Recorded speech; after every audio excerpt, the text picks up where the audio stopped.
galagira era ng'eno egenda kuddamu buto okusala emisango. Kkooti y'amagye emaze okuggumira ng'amateeka bwe galagira era ng'eno egenda kuddamu buto okusala emisango oluvannyuma lw'obukulembeze bwayo okulondebwa. Ekiwandiiko ekikakasa okulondebwa kw'obukulembeze bwa kkooti eno ey'amagye kiriko ennaku z'omwezi 25 omwezi ogw'e11 omwaka guno nga kiveewo omuduumizi w'amagye Chief of Defence Forces Gen. Muhoozi Kainerugaba era nga kikubiddwako butereevu sitampu y'akakiiko akatwala abalamuzi wano mu ggwanga ekakasa nti kaakifunye bulungi nnyo.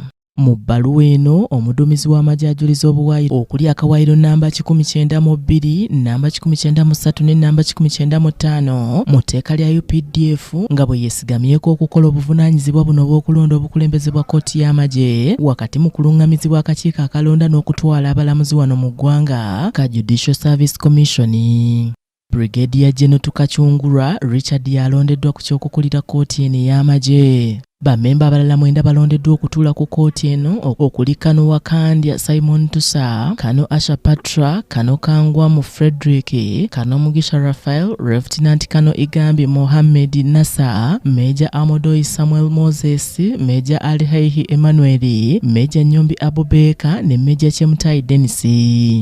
Waliwo ne bassentebe ba kkooti eno abalala 2 abalondeddwa okukola ku bibinja eby'enjawulo okuli Lieutenant Kano Drani Epalu David okutwala ekibinja ekyokuna ne Lieutenant Kano Mulyati Yakubu Hassani owa One Special Forces Group.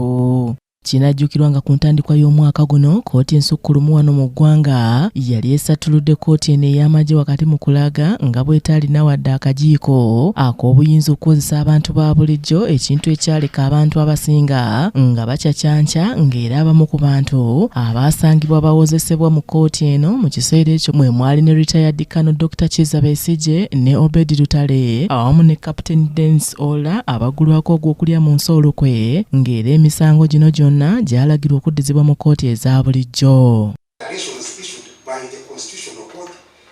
Wabula oluvannyuma Paalamenti ng'ekozesa obuyinza obugiweebwa yayise ennongoosereza mu tteeka lya UPDF ezaddiza kkooti y'amagye obuyinza okuwozesa n'abantu ba bulijjo wakati mu nnambika nga bwe zaalagibwa ng'era ebbago lino omukulembeze w'eggwanga yaliteekako mangu omukono okufuuka etteeka era omuyitiddwa kaakano okulonda obukulembeze bwa kkooti eno.